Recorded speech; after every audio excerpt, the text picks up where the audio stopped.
En dis 'n hartlike Shabbat Shalom van my kant af. En net so hartlike Shabbat Shalom van my kant. Is eintlik lekker om weer terug te wees, né? Ons het so 'n lekker fees gehou, so julle nog vertel daarvan. Maar ja, vir hierdie Shabbat mag jy die rus hê wat Vader vir ons beplan het en mag hierdie boodskap vir jou iets inhou wat jy kan gaan toepas. Ek dink julle moet saam met ons vertrou dat Ruach HaKodesh vir ons 'n ding gaan oopbreek vandag wat van toepassing is, wat toepaslik is. En ek dink voordat ons begin by al daardie goed, want ek wil so klein bietjie ander goetertjies ook vertel, né? Kom ons luister net eers na die Psalm, die Tehillim 139 wat saam met hierdie parasha gaan.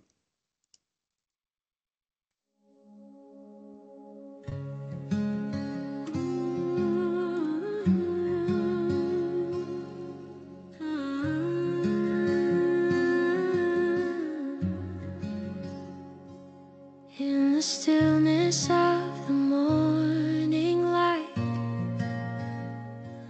when my heart feels heavy and warm, there's a whisper calling out my name, Elroy. You see me as I am. I was walking through the lost and broken, full of shame. Every wall I built came crashing down, but you called me by my name. Adonai, my Lord and King, you have known me from the start.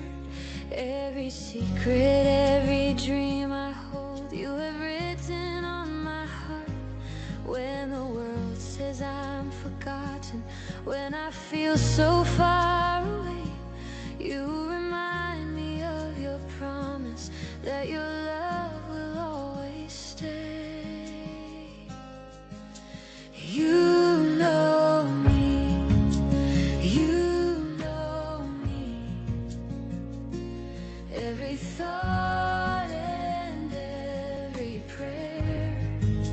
You know me, you know me, in my joy and in despair.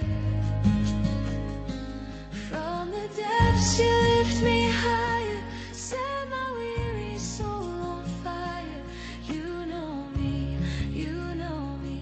Yahweh, you are always there. In the valley of my deepest fear, when anxiety takes hold,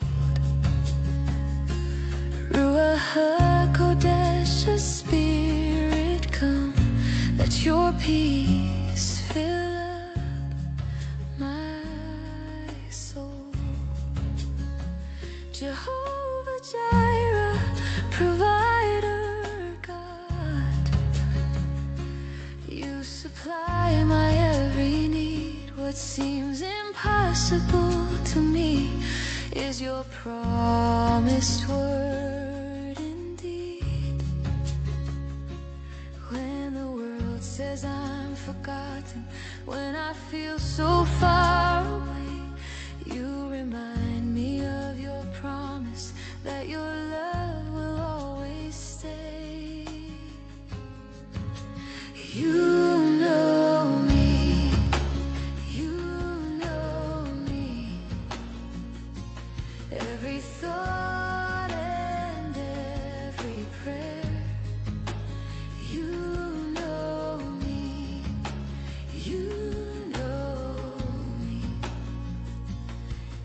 joy and in despair. From the depths you lift me higher, set my weary soul on fire. You know me, Yahweh, you are always there.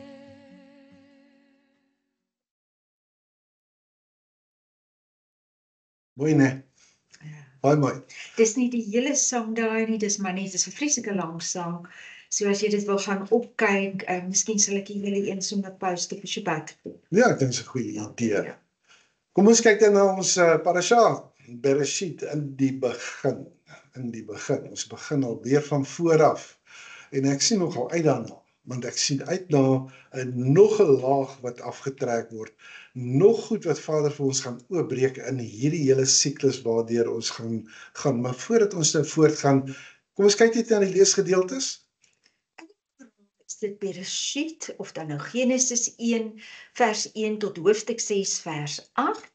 Uit die Haftara is dit Shemuel Alef, is 1 Samuel 20 vers 18 tot 42 en die Brit Gadesha of die hernieuwde verbond is dan Matteus 2 vers 1 tot 17, hoofstuk 14 vers 3 tot 9, hoofstuk 24 vers 29 tot 36, Lukas 3 vers 23 tot 28, hoofstuk 10 vers 1 tot 12, Johanan 1 vers 1 tot 18, Korintium Alef of 1 Korintiërs 6 vers 15 tot 20, en dan ook hoofstuk 15 vers 35 tot 58, en dan Ivrim of Hebreërs 1 vers 1 tot 3, hoofstuk 3 vers 7, seker, daar's een lettertjie nie. Daar nie, ek dink is 41. Ek het iets uitgehaal, ek onthou nou, ek het iets uitgehaal, maar ek het verkeerd, ek het nie gecheck nie, ekskuus vir daai. En dan hoofstuk 11 vers 1 tot 17. Dink daai was vers 41. Dis 'n hele klomp leeswerk en weet jy, ons het soveel leeswerk gehad hierdie afgelope week, want ek meen ons het Hoshana Rabbah gehad, ons het Shemini Uitsaret gehad, ons het gehad Simchat Torah, baie leeswerk wat ons gehad het. So kom ons kyk net, jy weet, want ons gaan nou oor na die nuwe siklus toe. Kom ons kyk net na die opsomming van hierdie parasha. Kom ons kyk na sy 7 aliyahs. Nou jou heel eerste ene, né? Gaan wees in Bereshit 1 vers 1 tot 2 vers 3. Dit is 'n hele nogal 'n gedeelte, né? Hierdie gedeelte vertel die skepingsverhaal oor 6 dae en op die eerste dag het ons gesien is lig en duisternis geskep. Op die tweede dag is die hemel en die waters geskei. Die derde dag is die aarde, die seegrense en die plante groei gevorm. Op die vierde dag is die son, maan en sterre geskep. Op die vyfde dag die visse, die voëls, die reptiele. Die 6de dag die landdiere en Adam. En dan natuurlik op die 7de dag het Elohim gerus en dit geheilig. Nou wanneer ons kom by die tweede aliyah, dan vat hy hom vir jou van hoofstuk 2 vers 4 tot 19. Nou sien jy, hierso is 'n bietjie meer besonderhede wat vir jou gegee word oor die 6de dag nadat Adam geskape is en dat hy daar in die tuin van Eden geplaas is, met die verbod om nie te eet van die boom van kennis van goed en kwaad nie. Ons sien ook dat aan Adam is gegee die voorreg om die name aan die diere en die voëls te gee, en dit is ook net daar waar Elohim besluit om vir hom 'n metgesel te maak. En dit sien ons nou in die derde aliyah, hoofstuk 2 vers 20 tot 3 vers 21. Hier skep Elohim vir Chava. Ons praat baie van Chava. Het raak al makliker om te sê Chava as Eva. Hy skep Chava uit Adam is sy.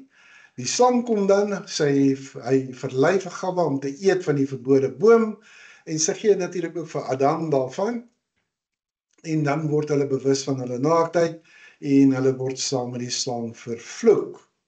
Die vierde aliyah, dis nou hoofstuk 3 vers 22 tot 4 vers 18. Nou kan ons sien, Adam en Chava word uit Gan Eden, dis die tuin van Eden, verdryf. Chava gee geboorte aan Kain en Abel. En wanneer Elohim Abel se offer aanvaar, maar Kain se verwerp, vermoor Kain sy broer uit jaloesie. As straf moet Kain 'n swerwer op die aarde wees. Ek gaan heel wat meer oor dit praat vandag. Dan, die 5de alia, dis hoofstuk 4 vers 19 tot 22, dan sien ons dat die 6de geslag van Kain was Lemeg, wat verskeie kinders gehad het, en die 7de geslag van Kain word as sy laaste nageslag vermeld. En dan sien ons in die 6de alia, dis in hoofstuk 4 vers 23 tot 5 vers 24, nou kry jy 'n hele, kom ons sê, geslagsregister wat vir jou gegee word.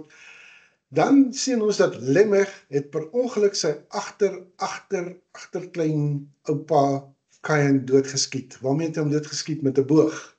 In 'n jagongeluk, waardeur Abel se dood uiteindelik dan nou gewreek is. Adam en Gawa het 'n derde seun, Set, gehad.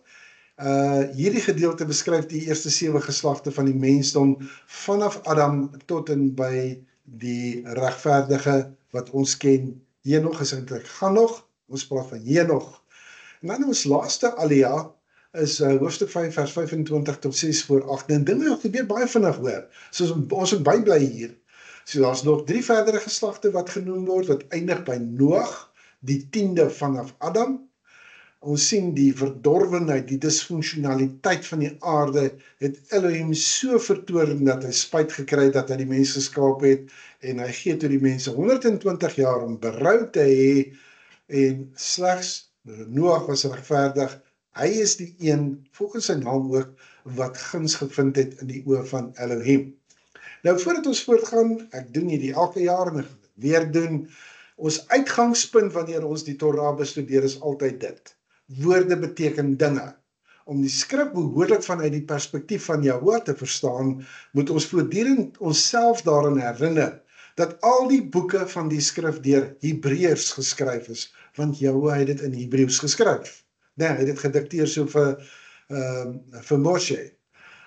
Hy doen dit uit 'n Hebreëse ingesteldheid. Met ander woorde, hy gaan dit in hulle vestig. Hulle is ook beïnvloed deur die Hebreëse kultuur, wat vanuit 'n unieke Hebreëse perspektief geskied.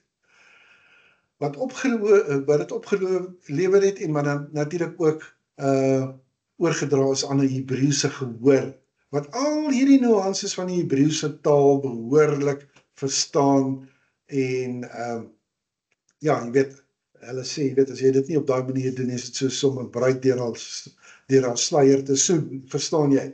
Hebreëus is dit waar jy wil wees.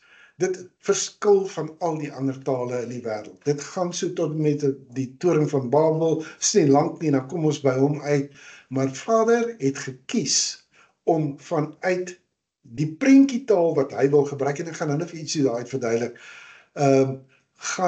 weet, die Hebreëus te gebruik, om vir sy volk, sy mense, sy uitverkorenes dit te kan gee. En dit is waar ek en jy, ons probeer so 'n bietjie inbreek in daai Hebreëus in, sodat ons kan verstaan, wat wil ons Hemelse Vader van ons hê? Nou voordat ons dit gaan doen, hierdie week het begin met die laaste dag van Sukkot, dit was nou maandag gewees, en ek wil eintlik maar net half jou aantoon, hoekom is daar 'n kontinuïteit? Nou, jy kom aan die einde van die boek van Devarim, en dan begin jy weer hierso by, by Bereshit, en die vraag is, maar hoekom doen ons dit?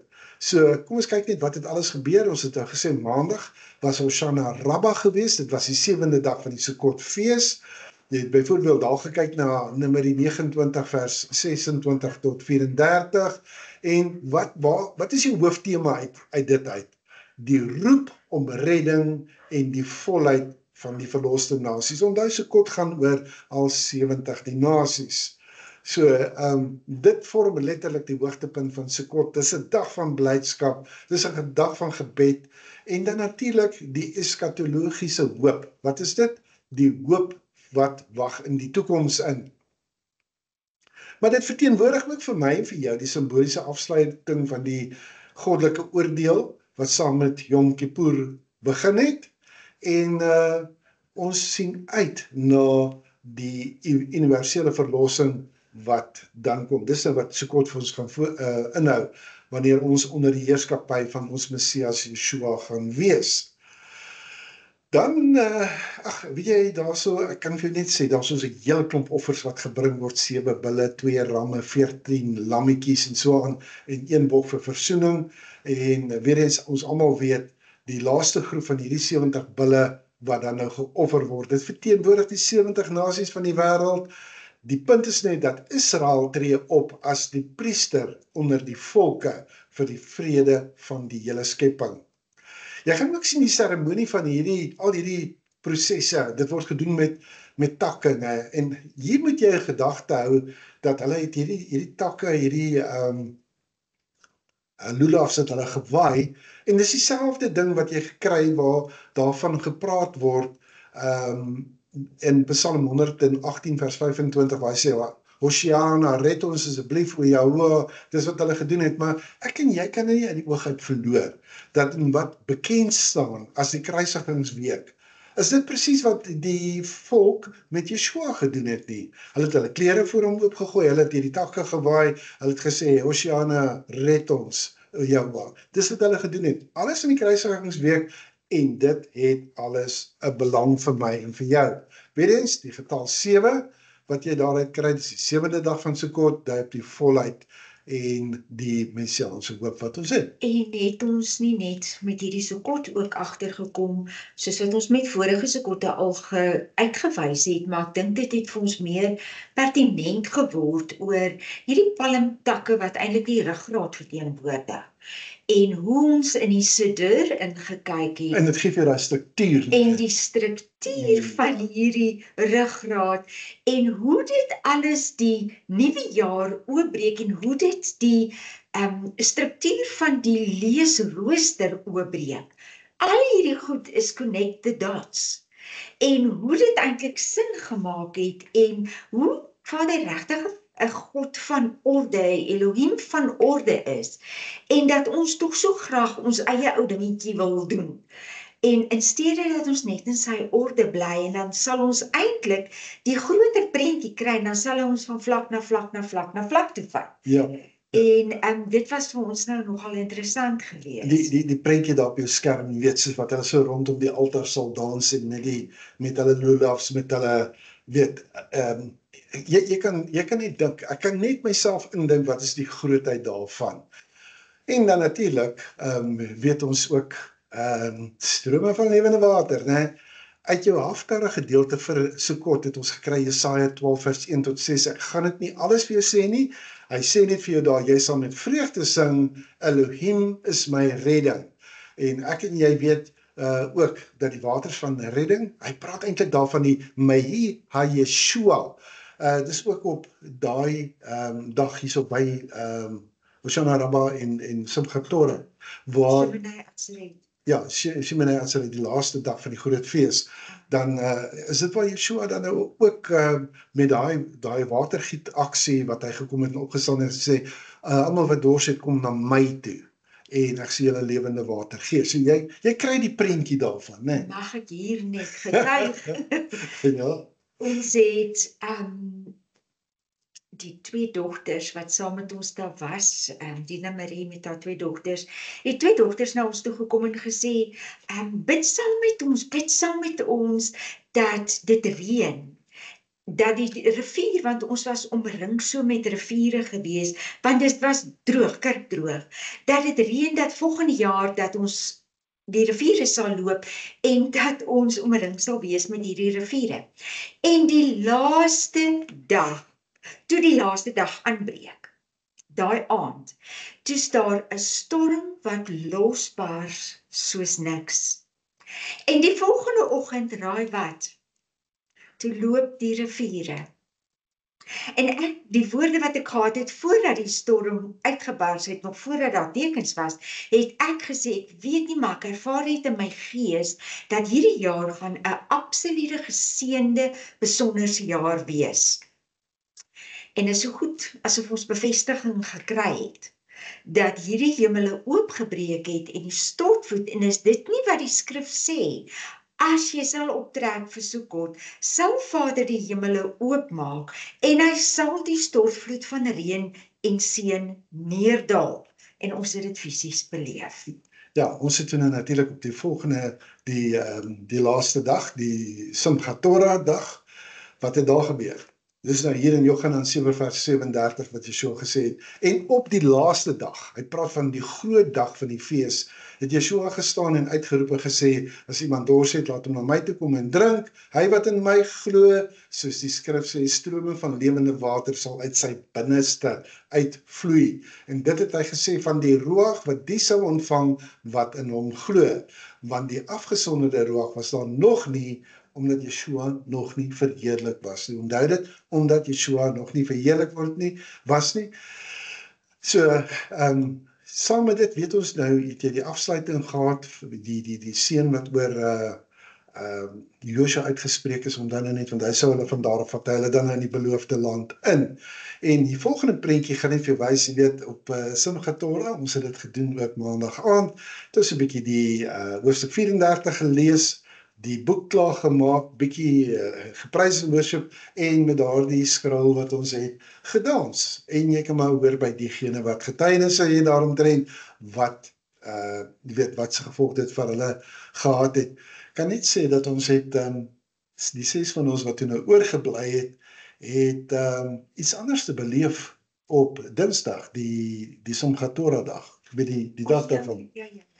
So kry ons dit toe nou, dat ons wil gaan en gaan kyk waar is die groot rivier poort. En dit wat Vader vir ons eintlik gewys het in die rivier, en ons gesien het hoe hierdie riviere nou by mekaar kom, dis droë wêreld daai. As jy na daai berge kyk, dan dink aan die berge van Samaria en Judea, né? Maar dit wat ons daar gesien het, dis so moeilik om dit nou net soms so vinnig te beskryf, maar ons het afgegaan tot daar waar ons nie oor die rivier kan gaan nie, want ons kon sien hoe al hierdie water inloop, en dit het so 'n bietjie vir ons hierdie idee gevorm van jy weet, strome van lewende water wat dan nou vloei. Dan natuurlik ook wat jy veronderstel is om op daai laaste dag te doen, behalwe dat die wind dit vir ons 2 dae vroeër gedoen het, toe hy so erg gewaai het, is jy breek die sukkah af. Jy kan sien, dis hierdie mense is besig om hierdie sukkah dan nou af te haal en hulle goeders weg te bære. En dan sal hulle byvoorbeeld iets bid soos dit, in die naam van Yahweh ons Elohim. Miskien moet ek net eers sê, jy gaan sien dat daar waar ons daai hoofstuk 34 gelees het, die laaste letter in Hebreëus is die letter Lamed, die staf, né? En dan wanneer ons oorgaan na Bereshit, is die eerste ene is die byt. So as jy die Lamed en die byt het, kan hy ook 'n V wees, wat sê Lev. So met ander woorde, ons maak klaar met die Devarim, ons gaan voort met Vader se hart weer terug by waar ons begin het. Ons werk in hierdie siklusse wat soos 'n spiraal opgaan. Maar terwyl hulle dan so afbreek, ons wil Vader se hart leer ken. Ons wil sy hart leer ken. Hoe meer ons sy hart leer ken, hoe nader beweeg ons aan hom, en hoe meer kan ons hom aanbid soos wat hy wil hê dat ons hom moet aanbid. Ja. En weet jy wat, so ek kan vir dit sê, ons het nie hierdie gebed gebid nie, want die wind het ons gehelp om ons sukkah so 'n bietjie weet, kom ons sê, van die goed, het maar so 'n bietjie rondgewaai. Maar hulle sê byvoorbeeld die volgende bid, in die naam van Yahweh ons Elohim, breek ons sukkah af met vreugde en dankbaarheid, né? Omdat ons die voorreg gehad het om vir 7 dae lank in die skaduwee van sy getrouheid te woon. Ek dink dit kan ons in alle eerlikheid sê. U wil geskied, Yahweh ons Elohim, en die Elohim van ons vaders, dat u binnekort die sukkah van Dawid, wat geval het, weer sal herstel, en ons in 'n nuwe vorm sal vestig ten tye van die koms van ons regverdige Messias, Yeshua. U Vader is die een wat onderhou, u is die een wat vernuwe, en u sal alle dinge herstel. So, dis net soos wat jy na woestynreis jou tent afbreek, so vertrou die regverdiges in die belofte van die permanente hemelse woning. Weet jy wat, daar is so 'n skrif in die Brit Hadashah in 1 Korintiërs 5 vers 1 wat sê, as ons aardse woning, hierdie tabernakel, is dit 2 Korintiërs 5 vers 1 sê, as ons aardse woning, hierdie tabernakel vernietig word, het ons 'n Elohim, wat 'n ewige gebou het in die hemel. So, en dan weet ons ook natuurlik, hier praat ook van die herstel van die vervalle hut van Dawid. Ons het soveel keer al gepraat oor Amos 9 vers 11. Op die dag sal ek die gevalle soeka van Dawid opwek, en ons weet dat daar word ook definitief, dis 'n beginsel by die apostels gewees in hulle uitspraak daar in Handelinge 15, né, waar gesê het, hierna sal ek terugkeer en die tabernakel van Dawid herbou, die ene wat omgeval het. Nou wel, daai ene van ons het omtrent omgeval. Met daardie bid. Goed, dit is nou so 'n soort van die inleiding. So, ons het nou vir jou gesê, ons dra nou Vader se hart oor en ons begin weer hier by Bereshit en dan kyk ons wat sê hy nou vir ons in Bereshit. Nou daar's baie om oor te praat en hy begin met die volgende woorde. Hy sê Bereshit bara Elohim alef tav hashamayim ve'alef tav haaretz. En jy kan sien die menorah prentjie wat jy daar het. Hy het dit in die Hebreëus staan aan die linkerkant. Nou ek wil net met jou sekere goed deel, want ek gaan definitief nie al die skepings daar doen nie. Ek gaan nie weer die huwelik vandag met jou doen nie. Ek wil jou tog onderhou. Ons het al 125 skyfies gehad in 2023 waar ons daai huwelik vir jou vertel. Jy moenie nalat om daarna te gaan kyk. Jy gaan kyk dit gerus, hoor. Maar jy kan sien daar, op jou skerm, daar begin hy met die woord Reshit. Bereshit. So hierdie woord, en ek hoop ek kan hierdie ding reg, ek vertrou Ruach HaKodesh om hierdie ding vir jou oop te breek, soos wat ek dink dit vir my oop gebreek is. Ek hoop jy verstaan dit so.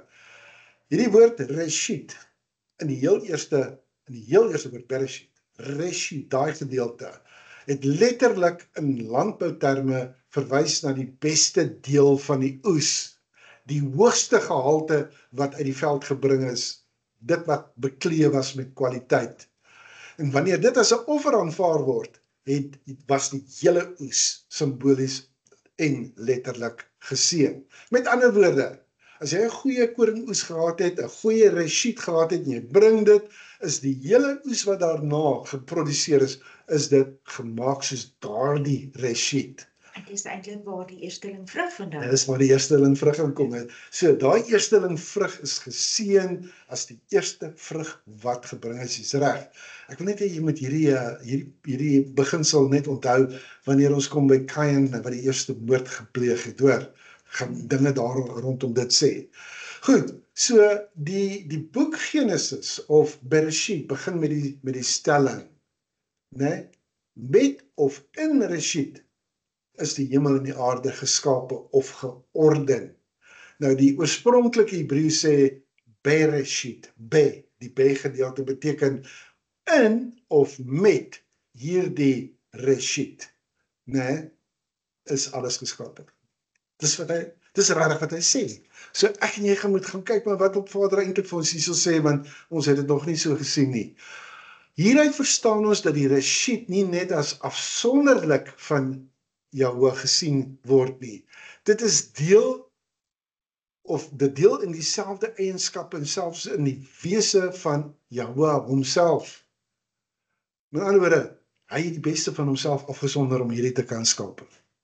Maak dit vir jou sin? Hy het die beste van homself gebruik om hierdie ding te skape. En dan net, die volgende vers ons sê, die aarde was woes en leeg, so daar het iets gebeur ondertussen. Maar die eerste vers, ons praat nou nog net van die eerste vers. So die Hebreëse bedoeling is eerder dat alles volgens die beeld of patroon van hierdie Reshit georganiseer is. Die oorspronklike, volmaakte beginsel waarbinne alles bestaan. En wanneer jy later gaan sien dat alles is in en deur en tot Yeshua geskaap het, dan sal jy verstaan hoe pas daai gedeelte in. Dit is reeds hier beplan. Dit spruit daaruit voort, nadat hy deur die dood, begrafnis en opwekking gegaan het, né? So, dit wys, want hy is die eersteling van vele broers. So, die volmaakte, die beste Reshit is gebruik om hierdie prentjie tot stand te bring. Michele 8 vers 1 sê, roep die wysheid nie, en verhef die verstandigheid nie haar stem nie. Op die top van die hoogtes langs die weg, op die kruispunt van die paaie staan sy, aan die kant van die poorte by die uitgang van die stad, by die ingang van die deure roep sy hardop, Ek roep na julle manne, en my stem is tot die seuns van Adam. Leer tog skranderheid verstaan, eenvoudiges en dwaase, leer verstandigheid verstaan. Hoor, want ek sal voortreffelike dinge praat, en my lippe gaan oop vir wat reg is. Goed, vat hom nou vir my na vers 22 toe. En het my berei as eersteling van sy weg voor sy werke, van ouds af, van ewigheid af, is ek geformeer, van die begin af, van die voortyd van die aarde af. So ek wil vir jou sê, as jy nou gaan kyk na, as eersteling van sy weg, van wie word hier gepraat? Van wysheid. Wie is wysheid? Wie is Chokma, is die Hebreëse woord wat gebruik word. Is ook Ruach HaKodesh. Is ook die Ruach HaKodesh. Ek het dit daar ook vir jou uit die King James uit gaan uithaal. The Lord possessed me in the beginning of his way, before his works of old. So ek sê weer, Reshit is ook wysheid, of Chokma. Dit is bara, as jy sê bara, Bereshit, bara, in die begin het hy geskape. So dit is jou model waarmee jy gaan werk, dit is jou voorbeeld. Dit is die suiwerste eienskappe en kenmerke wat Jahwe gebruik het om hierdie te doen. So toe Jahwe die hemel en die aarde geskape het, soos die skrif sê, het hy alles volmaak gemaak tot sy eer. Alles behoort aan hom, kom van hom, is vir hom, so het hy alles geskape. Bereshit beteken dat deur daardie Reshit het Jahwe die skepping tot stand gebring en die hemel en die aarde georden. Nou begin dit vir jou bietjie meer sin maak. So ongeag wat later met die skepping gebeur het, Jahwe het alles voorberei volgens hierdie Reshit. Met ander woorde, rondom die figuur van Reshit het hy die hemel en die aarde georganiseer. Nou ek gaan nou vir jou sê oor Yeshua, want Yeshua is die Reshit van die Besorah, die evangelie. Ek gaan dit weer sê, Yeshua is die Reshit, die beste van die evangelie. Want hy is die gestuurde. Want hy is die gestuurde, verstaan dit mooi. So, wat jy gaan sien, die eerste ding wat Elohim dan teruggebring het, na die skepping toe, was lig. Hy bring dit, dis goddelike lig. En jy gaan dit moet onderskei, ons gaan nie vandag daaroor praat nie, want in die begin op dag 1 het hy gesê, laat daar lig wees, en ons het nou soveel keer herhaal, maar dit beteken, baie oor die lig al gepraat. Ja, die woord or, O-R, or, ons kan meer, dit verwys na 'n oerlig eintlik, dis letterlik geestelik van aard, as jy het so wil sien. Goed, maar tog as jy gaan kyk na Jesaja 30 vers 26, hoor wat sê hy? Verder sal die lig van die maan wees soos die lig van die son, en die lig van die son sal 7voudig wees, soos die lig van 7 dae, op die dag wanneer die wond van sy volk verbind, en die hou van hulle plaag genees. Dit verwys na herstel, Ja. Dan gaan ek net vlugtig verwys na die Ruach. Ek gaan net baie kortliks daarna verwys, want daar's 'n paar skrifte wat saam met dit gaan. Bereshit 1 vers 2. Die gees van Elohim het gesweef oor die oppervlak van die waters. U stuur u gees uit, hulle word geskape, en u maak die aarde weer nuut, Tehillim 140. 104 vers 30. 104 vers 30. Die Ruach, die gees van asem, is die asem van lewe, en Elohim het die mens gevorm uit die stof van die aarde, en in sy neusgate die asem van lewe geblaas, en die mens het 'n lewende siel geword. Hierdie is so belangrik om te verstaan, dis wat hy gedoen het. Vader het van homself in Adam ingeblaas. Hy het Ruach gehad, wat ook al verstaan is van al hierdie koninkryksreëls, en die koninkryk van Elohim is in Adam ingeblaas. En dan Johannes 20 sê, toe sê Rebbe Yeshua weer vir hulle, Shalom, soos die Vader my gestuur het, stuur ek julle. En nadat hy gesê het, het hy oor hulle geblaas en vir hulle gesê, ontvang die Ruach HaKodesh, die Heilige Gees, soos die meeste dit geken het. As julle iemand se sondes vergewe, is dit vir hom vergewe. As julle dit terughou, bly dit teruggehou. Wat 'n opdrag, wat 'n opdrag. Hoekom het ek dit gedoen? Want vir ons ingesit, want ons moet net onthou, wat is die Ruach HaKodesh se rol daar in Bereshit 1 vers 3, ons weer eens ook daaroor by Sukkot 2024, het ons baie daaroor gepraat en ons het seker goed gesien wat Vader vir ons wys en hoe ons moet optree, die gefladder en dies meer. Jy kan gerus ook bietjie meer daarna gaan kyk. Maar soos wat ons nou weet wat gaan gebeur vorentoe, of weet ons Vader het in volmaaktheid het hy hierdie aarde geskape, hy het die mens gemaak. Ons gaan nou kyk na daai skrifgie oor wat hy presies sê, waarvoor skaap hy die mens, maar dan weet ons ook dat soos ons sê, Adam moes die tuin bewaak en bewerk, die diere het hy genoem, wat hy hulle genoem het, is ook wat hulle ja, hulle aard was, nee, hulle geaardheid was, en dan natuurlik, dan kom die eerste huwelik, en dan kom die eerste probleem ook met die sondeval self, deurdat Gawa toe geëet het, dit wat die slang vir haar wys gemaak het. So, wat is dit? Nou moet daar 'n herstel kom. Dan moet nou werklik waar 'n tikkun olam plaasvind, 'n herstel van die wêreld. So daar is 10 woorde of 10 gebooie in die herskepping.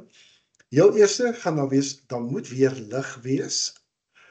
Dan wat gaan dan volg? Nee, dan moet ook wees 'n hemelruim, behoorlik een. Dan moet see wees, dan plante groei wees. Dan moet 'n son, maan en sterre wees. Dan moet die see en die lugdiere wees. Dan moet diere wees, kruipende wesens, die mens en die Shabbat. Jy sal sien, dit saam gee vir jou die 10 woorde van eintlik letterlik herskepping. Van die herskepping, né? Goed. In die dae wat ons gesien het, wat gevolg het op laat daar lig wees, het Jahwe alles geskape, maar op die 6de dag, né, het hy die hoogtepunt van die skepping gemaak, en dis die mensdom homself. Kom ons kyk na daai vers, maar kyk na dit wat ons gehighlight het. En Elohim het gesê, laat ons mense maak na ons beeld, na ons gelykenis, en laat hulle heers oor die visse van die see en die voëls van die hemel, en die vee en oor die hele aarde en oor al die diere wat op die aarde kruip. En Elohim het hulle geseën, en Elohim het vir hulle gesê, wees vrugbaar, en vermeerder, en vul die aarde, onderwerp dit en heers oor die visse van die see en die voëls van die hemel en oor al die diere wat op die aarde kruip. Die vraag wat ek jou wil vra is, het hierdie opdrag, het dit ooit opgehou? Kom ons maak die mens na ons beeld, na ons gelykenis, laat hulle heers. Met ander woorde, hier is 'n verteenwoordigende rol wat jy nou kry, né? Wees vrugbaar, vermeerder, vul die aarde, onderwerp dit en heers. Kan jy sien? Jy moet heers. So, Ons gaan nie vandag weer praat oor die kwessie van die ons gedeelte nie. Ons het dit in vorige leringe, het ons in dieper daaroor ingegaan. So as jy meer wil weet rondom dit, gaan kyk gerus na die vorige leringe. ja, maar ek moet tog vir jou net dit sê, weet ek het weer op 'n ding afgekom van een van die Messiaanse Joodse rabbies, ek het plat baie van hom, het weet eenvoudig gesê, weet jy, ja, baie mense wil inlees in die laat ons, maar wat hulle eintlik dan doen is die oomblik wat jy dan nou wil dit beperk tot die 3 eenheid, dan vra hy maar, wat nou van die engele wat ook daar is? Wat nou van, hoekom beperk jy Elohim tot getalle? Want hy is eintlik onbeperk. So jy moet daai gedeelte verstaan. Gaan nie vandag daaroor praat nie, as jy meer daaroor wil hê, ons meer daaroor praat, ons gaan weer vroeg volgende jaar met die disipelskapsklasse begin, en dan gaan ons weer hierdie goed uit, by mekaar trek, dat ons net kan verstaan, wat word bedoel met laat ons. Want dit kan net sowel wees, een Elohim en al die engele wat daar sit, die 24 wat om die, op die troon sit en dis meer. So, jy moet versigtig wees, jy gaan nodig hê om sekere goed aan te leer, en jy gaan nodig hê om sekere goed af te leer. Kom ons kyk gou, hy Hy het die mensdom geskep, hy is die vader van die ligte. Kyk, Jakob 1 sê die volgende. Moenie dwaal nie, my geliefde broers. Elke goeie geskenk en elke volmaakte gawe daarvan bo af neer, van die Vader van die ligte, by wie daar geen verandering of skaduwee van omkering is nie. Volgens sy wil het hy ons voortgebring deur die woord van die waarheid, sodat ons as eerstelinge van sy skepsele kan wees. Die vader van die ligte. Yes. Sodat ons as eerstelinge van sy skep, met ander woorde die Reshit kan wees, dat ons binne daai volmaakte afsondering van hom kan wees. Ja. Daai volmaakte kenmerke waarvan ons net gepraat het. Maar ons sê, ongelukkig het die sondeval plaasgevind, né? Jy sien die vrou dat die boom goed was om van te eet en dat hy lus was vir die oë, ja, 'n boom wat 'n mens kan begeer om verstand te ontvang. Nou die rede hoekom ek daai ene gooi, ek wil dit nie in detail bespreek nie, né?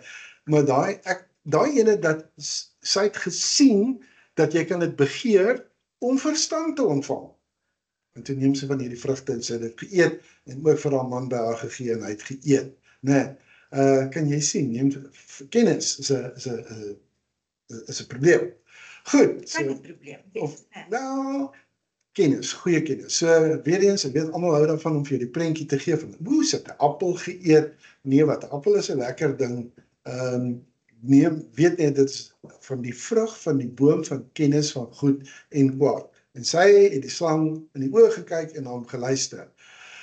Weer eens gaan ek vir jou wys. Onthou nou net dat die tuin van Eden, né, is die prentjie van die tabernakel, die prentjie van die tempel. En dat is uitgedryf na die ooste toe. Ek weet nie of jy dit kan aandui daar vir ons nie. En ek wil nou kom by die punt van, maar wat het nou gebeur met Kain en Abel? En ons sien hierso is die altaar gedeelte en dis waar hulle geoffer het. Dis buite Eden. Dis buite Eden. Goed. So, hulle is nou na die ooste toe uitgedryf. Wat ek nie besef het nie, is dat Adam en Eva het ook na die land Nod toe gegaan. En ek wil die volgende skyfie gou gekry, dan gaan ek vir jou wys, né, weer eens, hulle is uitgedryf, hulle is in skaamte is hulle uitgedryf, ooglopend het hulle sekerlik met hulle kinders wat daarna gebore is, hulle die storie vertel. Wat jy hier gaan sien is nou Kain en Abel en hulle gaan 'n offer bring. Ons gaan nou praat oor die eerste moord.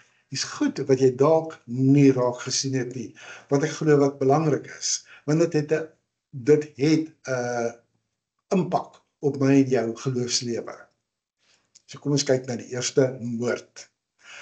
Goed, elke geslag probeer Kain en Abel verstaan. Maar ek moet net vir jou persoonlik sê, ek het op 'n call, dit was hier in die vroeë 2000s, het ek dwelmberading gedoen en as deel van die studies het ek sekere boeke moes lees en dis waar ek agtergekom het dat Kain word bespreek as amper soos 'n depressieleier.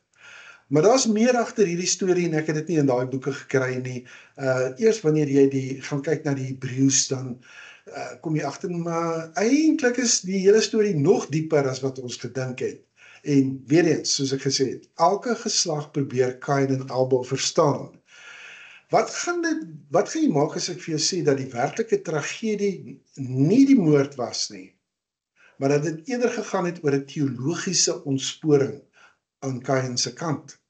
Want hy was nie hierdie brutale tipe persoon nie. Hy was eers 'n teoloog en hy het my sê, Chris, hoe kom jy daarby uit? Jy sien, ons kan nie wil net aan die einde of later gaan kyk na wie is die eersgeborene nie. Hy was die eersgeborene. Hy is die een wat die priesterlike werk van Adam en Eva, van Adam af sou kry. Hy moes die priesterlike rol gaan vervul. En hy het dit geweet. So, hy is letterlik die eerste teoloog. Hy moet verstaan dit wat Adam vir hom vertel het. Wie is hierdie Elohim? Maak dit vir jou sin. So, sy val is nie net 'n morele val nie. Dis 'n behoorlike ontsporing gewees wat gebeur het. Jy moet na die konsep daarvan gaan kyk. Hy het eintlik alles net op 'n geestelike manier gesien. Ek gaan dit probeer eenvoudig hou. Hy het alles net op 'n geestelike manier gesien. Hy hoor dit, hy het nie gekyk na die materiële nie. Dit wat fisies was, wat op die aarde was, dit het nie vir hom saak gemaak nie. Al is hy 'n man van wat ook, jy weet, hy die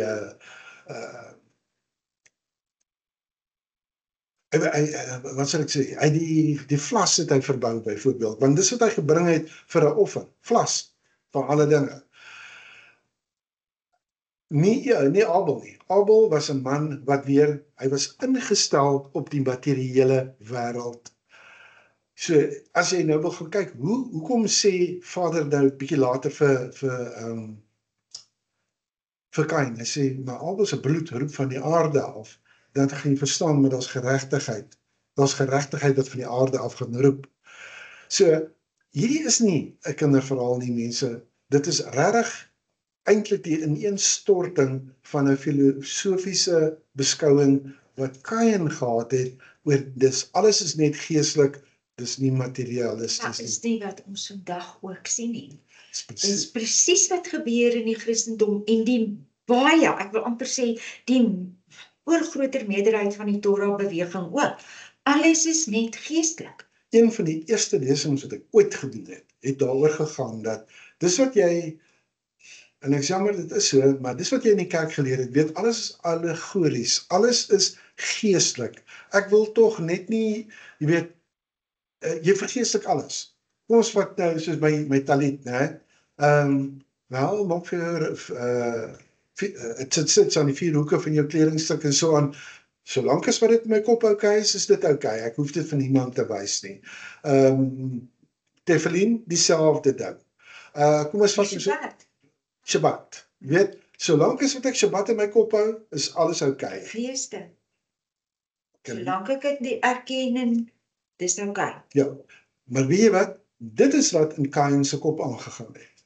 Kain, hy was dalk meer geestelik as wat jy gedink het, want mense wil nou half dink, hy's 'n moordenaar, so hy is 'n slegte mens, hy het slegte intensies, hy het slegte wat ook al. Hy het probeer om die geestelike in stand te hou, maar nie toegesien dat daai geestelike in die wêreld inkom nie. Verstaan jy, waar alles net in die geestelike gehou het, en dis wat ineengestort het daar. Hoekom gaan Vader aan en hou aan om met hom te praat en vir hom sê, waar is jou broer, weet, hoekom is hy in hierdie gesprek met hom? Weereens, omdat hy weet wie is Kain, en hy wil vir hom laat teshuvah, hy wil hy moet terugkeer na wat dit is wat Vader op die tafel gesit het, wat hy wil hê. Goed, so kom ons vat hierdie hele idee nog so klein bietjie verder, né? Weer eens, daar sien jy die prentjie, of jy kry die idee, maar Vader is besig om met Kain te praat, voordat hy vir Abel doodmaak, en ook nadat hy dit gedoen het. So kom ons kyk net so bietjie na die agtergrond van hierdie ballingskap, jy het net nou die prentjie gesien, ons is nou, nadat Adam en Eva uit die tuin van Eden uitgedryf is, né, hulle is reeds verban. Die mens leef buite hierdie tuin, die eerste Beit Mikdash, wat jy daar sien, dit is waar die teenwoordigheid gewandel het, en weet jy wat het hulle verloor? Hulle het fellowship verloor, hulle het gemeenskap het hulle verloor, so, en ons het baie gepraat oor die community wat daar binne was, dis wat hulle verloor het. Want Vader het met hulle in die aandliggie gewandel. So, en ewe skielik is dit nou nie meer daar nie. Nou moet 'n ander prosedure gevolg word om met hom te kan kommunikeer. Goed, so wat het ons nou hier met Kain en Abel? Hulle is in ballingskap gebore. Ek en jy ook. Ons is in ballingskap gebore. Ons is nie in die land van Israel nie, né? Kom ons gaan na Bereshit 4 vers 1 toe. Kom ons kyk wat sê die skrif vir ons, voordat ons die kommentaar lewer. En die mens het sy vrou Gawa beken, sy het swanger geword en Kain verwek en gesê, ek het 'n man ontvang met die hulp van Jahwe. Ja. Daarna het sy ook sy broer Hevel of dan nou Abel verwek. En Abel het 'n skaapherder geword en Kain 'n landbouer. Nou weet ek, soos ek gesê het, hulle is in ballingskap is hulle gebore, hulle is nie in onskuld nie. As jy gaan kyk na hulle geboorte, dan is dit al klaar self 'n poging tot herstel. Want wat doen Eva of Gawa? Sy noem haar seun Kain, dis die eerstgeborene. Ek het 'n man verkry met, né? Nie bloot uit vreugde nie, maar meer met 'n eskatologiese hoop. Met ander woorde, sy het hom gesien as 'n vervulling van Bereshit 3 vers 15. Die saad van die sang se kop sou vermorsel word, en Kain is die een wat sy die verwagting gehad het dat hy gaan die Messias wees. Né? Hoeveel mense dink jy sien dit raak? Abel weer, sy naam beteken asem. Dit herinner ons in 'n broosheid dat die lewe self eintlik maar net 'n geleende asem is. En hier kom hierdie eerste spanning in, want Kain het die idee van hy is hierdie verlosser, en Abel is die een wat jou gaan herinner aan die sterflikheid. Maar dan sien jy in hierdie hele ding wat hier afspeel, die teks draai om. Die verlosser, Kain, word die vernietiger. En die asem word die bloed wat vir ewig roep. So hier is iets aan die gang waarvan ek en jy moet kennis neem. Kom ons kyk na die eerste offers, jy weet, as 'n teologiese simbool. En na verloop van tyd het Kain van die vrugte van die land aan Jahoua 'n offer gebring. En Abel het ook van die eerstgeborenes van sy kleinvee gebring, naamlik van hulle vet. En het Abel en sy offer goedgunstig aangesien, en Jahoua het Abel en sy offer goedgunstig aangesien, maar Kain en sy offer nie aangesien nie. Ek sien nou waar die foute ingesluit het, want ek onthou daar was een plek waar dit nie die vervangingsfout vat nie. Kom net vers 3. Hy sê, en na verloop van tyd het Kain van die vrugte van die land aan Jahoua 'n offer gebring, en Abel het ook van die eerstgeborene van sy kleinvee gebring, naamlik van hulle vet. En Jahoua het Abel en sy offer goedgunstiglik aangesien, maar Kain en sy offer nie aangesien nie. Toe word Kain baie kwaad en het sy hoof laat hang. Dis wat eintlik daar moet staan. Goed, dit is so direk uit die skrif uit wat ek dit vir jou nou gelees het. So, jy kan sien, tot op hierdie punt is die Torah nie op 'n plek waar hy vir jou sê, jy moet 'n offer bring nie. Albei hierdie broers doen dit vrywillig. Kain bring 'n offer van die vrugte van die grond. Abel bring die eerstelinge van sy kudde met hulle vet. Nou die gewone lees sê, Kain se offer was 'n swak gehalte. Maar let op, as jy gaan kyk na die Targum, Jonathan en die Pirkei, Rabbi Eliezer, dan sien hierdie hele ding het eintlik plaasgevind op die 14de van Aviv, die eerste Pesach. So iemand het 'n verkeerde offer gebring. Kain se offer was vlas. Dit simboliseer eenheid, en onthou nou net, hy's 'n priester. Hy verstaan die Torah, hy het baie geleer oor die Torah van sy pa Adam, so hy sien hierdie hele idee van die eenheid. Uit elke saad groei slegs een stingel, 'n teken van Egat, die eenheid. So hierso het jy 'n metafisiese suiwerheid, 'n poging om die materiële geheel en al te ignoreer. Dis wat hy gedoen het. He was so heavenly minded that he was no earthly good, as dit vir jou gaan opsom, né? Maar Abel se offer word aanvaar. Bloot, hy het nie hierdie mystieke ontsnappingsteologie gehad nie. Ek moes vir jou sê, toe ek dit lees, toe ek dit raak sien, toe moes ek noodwendig lag, want hoeveel mense het nie vandag 'n ontsnappingsteologie nie, hulle wil net gerapture word of iets van die aard, né? En dis nie wat jy sien hier uit Bereshit uit 1 nie, weet uit die parasha uit nie. Die goddelike teenwoordigheid kom in stof in, hy gaan nie uit daar buite nie.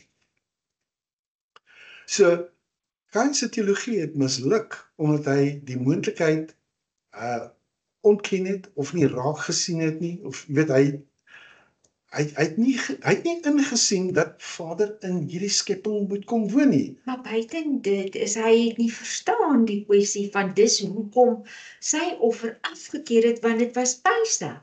En dit is hoekom Abel se offer aanvaar is.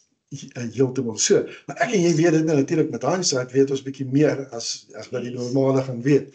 So weer eens, sy teologie, dis in Kain se misluk omdat hy die moontlikheid ontken het dat die heiligheid of die afgesonderdheid in die skepping kan woon. Maar Abel se offer het gesê, duidelik, kan Vader se afgesonderdheid vlees en die aarde deurdring. Hy kan dit doen. Die tweede punt waar ons gaan kyk, is die sonde. Wel, is al by die vierde punt, ekskuus, ja, so wat ons het genoem het. Die vierde punt sê, die sonde lê en loer by die deur. Ek het dus 'n bietjie daai een gedeelte gelos, want jy het nou hierdie hele gesprek waar jy gaan sien wat gebeur. Kom ons kyk net na die volgende vers dan. Ek hoop hy het nou reg. Hy lees nou reg, ons gaan ek hom weer hier vandaan af lees, hoor. Maar Kain en sy offer nie aangesien nie. Nee, lees maar uit daai. Ja, goed. Ja, wel vers 5 begin so. Hy begin letterlik so in jou het Abel en sy offer goedgunstig aangeneem, maar vers 5 sê hy, maar Kain en sy offer nie aangesien nie. Toe word Kain baie kwaad en hy het sy hoof laat hang. En Jahwe sê vir Kain, waarom is jy kwaad en waarom laat jy jou hoof hang? Is daar nie verheffing as jy goed doen nie? En as jy nie goed doen nie, die sonde lê en loer voor die deur en sy begeerte is na jou. Nee, en sy begeerte is na jou, maar jy moet daaroor heers. Terug na die opdrag om te heers. Hulle is buite die tuin van Eden, hulle moet heers. So weer eens, waarom is jy kwaad? Kan jy sien, Vader kom daar met die eerste pastorale gesprek ooit in die geskiedenis. Kain, kom hier so, seun, waarom is jy kwaad? Nee? En eintlik sien ons dat Kain se woede is een van 'n teologiese skaamte. Hy wou bevestiging uit die hemel uit hê, en al wat hy gekry het was stilte. En hy kry tog die waarskuwing daar. Sonde lê en loer by die deur. Jy moet daaroor heers. Nou, jy gaan sien, en ek hierdie woord ek gaan opsoek, nee, dis 'n belangrike antropologie, nee, die Engels daarvan sê, antropologie is the study of human societies and cultures and their development. Hy sê, dis baie belangrik, kwaad is nog nie binne nie, dit staan buite, jy kan dit toelaat, of jy kan dit nie toelaat nie. Jy wat Kain is, jy het beheer of die sonde in jou gaan posvat. Jy het dit. Hoeveel keer moet Vader daai ding sê? Hy het dit daar gesê, dis van toepassing op Kain, dis van toepassing op die mensdom, enigiemand daarna. So, Dat jy eintlik sê, op my en jou. Op my en jou, jy sien, Een van ons. ja, jy gaan sien, sy weiering, hy het 'n weiering gehad om 'n selfondersoek te doen, en daarmee het hy die deur oopgemaak. En die kwaad het nie deur die duiwel gekom nie. Dit het gekom deur sy ego, wat nie die afwysing kon hanteer nie. Ek weet een van die moderne midrashes sê die volgende, dit was die eerste geval van geestelike narcissisme, waar iemand se behoefte om reg te wees oor Elohim groter is, as die behoefte om reg te wees met Elohim. Sure. Ek gaan dit weer sê, want dit is baie waar. 'n moderne midrash sou sê, dit was die eerste geval van geestelike narcissisme, waar iemand se behoefte om reg te wees oor Jahwe groter is as die behoefte om reg te wees met Jahwe. Dit is belangriker om reg te wees met Jahwe. En dis hoekom hierdie ding my so 'n bietjie nogal gegryp het, toe ek besef, hierdie gaan 'n moeilike ding wees as ek dit in 'n kerk moet gaan vertel, hoor. Baie, baie moeilik. Jy sien, kom ons kyk, wat sê die rabbies oor die moord? Daar's 3 moontlikhede, maar die punt is net, daar's een patroon, né? Hulle sê, Kain kon Abel doodgemaak het, eerstens deur hom te slaan, of sy keel af te sny, of om hom te byt soos 'n stang. Nou, hoe kom hierdie mense aan hierdie goed? Wel, dis al patroon wat hulle gehad het. Hulle gaan kyk na dit wat Kain kon gesien het, en dan sien hulle dat Kain boot sy voorgangers na. Adam se offerdier, die slang se misleiding, die geweld van die chaos. Nee, 'n moordenaar herhaal altyd dit wat hy weier om te verstaan. So deur sy broer te byt, nee, herskep Kain eintlik die slang se sonde. Met ander woorde, om die goddelike beeld uit die aarde uit te verban. En dis wat Abel was. Hy was die goddelike beeld, en hy verban hom uit die aarde uit. Kan jy self dit indink? Kan jy glo dat dit gebeur in kerke vandag? Dit gebeur inderdaad in kerke. Dan is die heel eerste ding wat Jahwe hom vra is, waar is jou broer? Dis die eerste etiese vraag wat gevra word. Hierdie gaan nie net oor inligting nie, dis 'n morele vraag. Waar is jou broer? Ayeka. Waar is jy? Onthou jy toe vir Adam en Eva gevra het, waar is julle? Ayeka. Hier kom hy en hy vra vir Kain, waar is jou broer? Ayeka. Nee? Met ander woorde, hy skuif dit van selfbewustheid na verantwoordelikheid. Jy moet verantwoordelikheid neem. En Kain se vertelling stel die verhoudingsplig bekend as die volgende fase van die Torah bewussyn. Nou kom ek gee dit vir jou 'n gewone ding. Met ander woorde, jy kan sien dat jy gaan sê, ek sê my broer se hoeder nie, vader sê jy is. Jy is sy hoeder. Jy moet omsien na hom. Dis deel van jou Torah bewussyn. Is ek my broer se wagter? Dit word eintlik vir my en vir jou 'n tipiese voorbeeld van elke morele verskoning wat ons vandag kry. Jy kry 'n godsdiens sonder 'n empatie. Jy kry aanbidding sonder geregtigheid. En jy gaan sien dat die profete gaan die volgende 1000 jaar gebruik om daardie vraag te probeer beantwoord. Goed, dan sien ons, Vader moet nou 'n ding uitspreek hier. Kyk wat vers 10, kom ons kyk of hy reg gelees het. En hy sê, wat het jy gedoen? Die stem van die bloed van jou broer roep na my van die aarde af. Daarom sal jy vervloek wees, ver van die grond wat sy mond oopgemaak het om die bloed van jou broer uit jou hand te ontvang.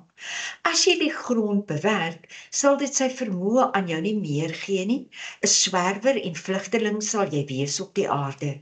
Daarna sê Kain vir Jahwe, my skuld is te groot om dit te dra. Kyk, u verdryf my nou uit die land uit en ek moet my verberg vir u aangesig. 'n Swerwer en vlugteling sal ek op die aarde wees en elkeen wat my kry sal my doodmaak. Maar Jahwe sê vir hom, daarom as enigeen Kain doodmaak, sal dit 7voudig gebreek word. En Jahwe het 'n teken gegee aan Kain, sodat enige een wat hom kry, hom nie sal doodmaak nie. Jy moet kyk hoe speel hierdie dan nou later uit, wanneer Lamech dan nou vir Kain doodmaak, né? Jy sal sien hoe speel hy uit. So, hierso sien jy dat Jahwe se reaksie is 'n paradoks. Hy verban Kain, maar hy beskerm hom ook. So, hy verban hom, maar hy beskerm hom. Die teken, daai ot, die woord ot, O-T, word op verskeie maniere verklaar. Of hy die letter J, dis nou volgens Rashi, het hy op sy voorhoof gesit, en dit beteken daar's 'n herstel van Elohim se naam. 'n Ander ene, Bereshit Rabba, sê nee, maar daar's vir hom 'n hond gegee, wat 'n getroue beskerming vir hom kan wees. 'n Ander ene, Ezra, sê 'n horing, dis 'n simbool van selfverdediging. Of die herstel van die beeld van Elohim, sodat diere hom nie meer kan aanval nie. Maar jy kan sien in elke geval, dat in spite van hierdie verbanning, dan sien jy daar soos 'n goddelike geregtigheid, wat nie vernietigend is nie, maar 'n poging tot 'n herstel. Kain se straf word onreg. Die teenwoordigheid verlaat hom nie. Vader se teenwoordigheid verlaat hom nie. Hy weet, selfs nie terwyl hy in ballingskap is nie, hy mag nie doodgemaak word nie. Hy moet altyd die geleentheid hê om teshuvah te maak. So met ander woorde, teshuvah moet altyd 'n moontlikheid wees, en dit is wat in Abba se kop aangaan, in sy gedagtes aangaan wanneer ons sondig. Hy wil dit altyd vir ons moontlik maak om te kan teshuvah, om te keer die 180 grade en terug te keer na hom en sy weë. Nou sien ons deel van hierdie herstelpoging van Kain, is hy word 'n bouer. Jy kan sien hier so 'n bietjie van 'n teshuvah wat in beweging kom dan nou. Toe gaan Kain weg van die aangesig van Jahwe, en hy is gewoon in die land Nod aan die ooste kant van Eden. En Kain het sy vrou beken, en sy het swanger geword en gaan nog verwerp. Dis Enoch. Dis Enoch, né? Daarna bou hy 'n stad en noem die stad na die naam van sy seun Chanoch. Maar ek dink nie dis die Enoch nog van ons later hoor nie. Maar kyk mooi. So hy's verban na Eretz Nod, né, die land van swerwing, dis wat dit is. Hy gaan soontoe en dan begin hy 'n ding doen. Hy bou 'n stad en hy noem dit Chanoch. Eintlik is dit 'n verbuisterende idee. Die eerste stad in die wêreld word gestig deur 'n moordenaar onder Elohim se beskerming. Kan jy sien? Onder sy beskerming, die menslike beskawing begin nie net uit geregtigheid nie, maar uit berou uit.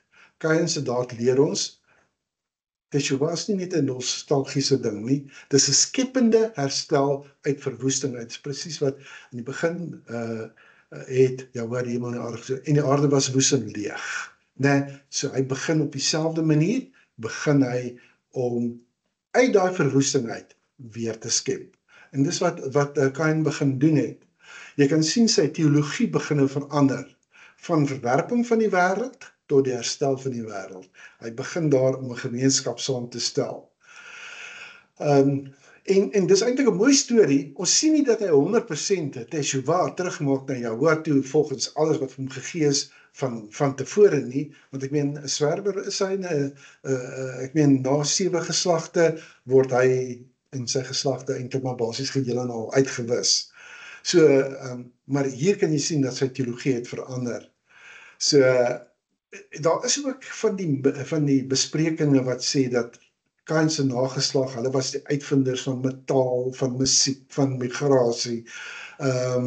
Daar's 'n kultuur wat voortgevloei het uit hierdie ballingskap uit, maar jy kan sien dat 'n beskawing buite die tuin van Eden word nou gevorm as gevolg van hierdie optrede van die eerste community, en ons het vir mekaar vanoggend ook gesê en herinner aan wat het ons by Sukkot oor gepraat is, die kwessie in samevatting is, jy's nie veronderstel om 'n community te gaan soek waar jy kan inskakel nie. Jy's veronderstel om 'n community op te rig waar jy is. So jy moet mense innooi. Jy moet mense na jou toe trek om saam met jou in te skakel op 'n Shabbatoggend. En daar waar jy bly. Ja. Jy sien, en met die hele idees, hoor wat ons sê, gebruik dit as 'n basis vir jou midras, vir jou besprekinge daarna. Jou besprekinge, kom by mekaar, kyk vir mekaar, help mekaar, bid vir mekaar, jy doen al daai. So, kan jy dink, weet 'n mens kry altyd net hierdie prentjie, Kain is die baddie. Hy is, jy wil nie weet van Kain nie, hy het 'n Kains gees, so nomad spirit, is 'n vagabond spirit, jy weet al daai tipe van goed. Maar tog gaan kyk net asseblief, wat doen Elohim met hom? Hy hanteer hom nie soos wat ek en jy vir Kain sou hanteer het nie. Hy hanteer hom met die oog daarop, Kain, jy kan herstel. So, weer eens, hier sien ons, hy kan nie Eden herstel nie, hy wat Kain is, maar hy kan 'n gemeenskapsbou. Weer eens, sy teologie het verander. Wat is die les wat ons hieruit kry? Dan moet 'n blywende les wees. Ek meen, is nie 'n primitiewe mite wat ons van lees nie, maar jy kan sien, hierdie is 'n spieelbeeld van verkeerde aanbidding. Sy geestelikheid was hoër as sy nederigheid. Sy nederigheid het veroorsaak dat hy die offer gebring het wat gelei het tot 'n verwerping daarvan. Hierdie hele prentjie waarsku ons dat goddelike verwerping nie afwesigheid is nie, maar eintlik meer 'n uitnodiging vir my en vir jou om reg te stel. Kain, jy het jou broer vermoor. Teshuvah. Dit leer ons, bekering beteken beweging. Kain se swerwing word deur die patroon van ons eie ballingskap en terugkeer, dit gee vir ons daai prentjie. Abel sterf een keer, maar Kain se fout leef nog steeds vandag voort, van geslag tot geslag tot geslag. En ons sien daai ding.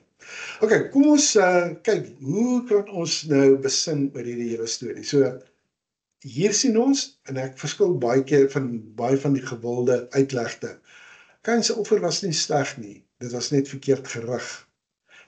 Die teks sê nêrens dat sy vrugte swak was nie, dis net dat hy 'n onleerbare gees gehad. Abel se dood was nie net bloot tragies nie, dit was 'n teologie wat vlees geword het wanneer die waarheid die ego konfronteer, né? So, die teken van Kain was genade, dit was nie net 'n vloek nie. Hier sien ons, dit is 'n goddelike aandrang dat geen sonde bekering uitsluit nie. Maak nie saak waar jy sondig nie, jy kan bekeer, maar jy moet bekeer. Jy moet die stappe van Teshuvah doen. Jy moet gaan regmaak waar jy verkeerd gemaak het en jy moet Teshuvah, jy moet weer terugkeer. Vader, maak altyd daai deur vir ons oop. So jy kan sien dat die Torah se subtiele briljantheid is dat Kain se verhaal nooit afsluit nie. Hy word die spieël van elke geslag. Waarvan praat ek? Ek praat van teoloë sonder medelee, aanbidders sonder introspeksie, soekers van die hemel wat die aarde minag.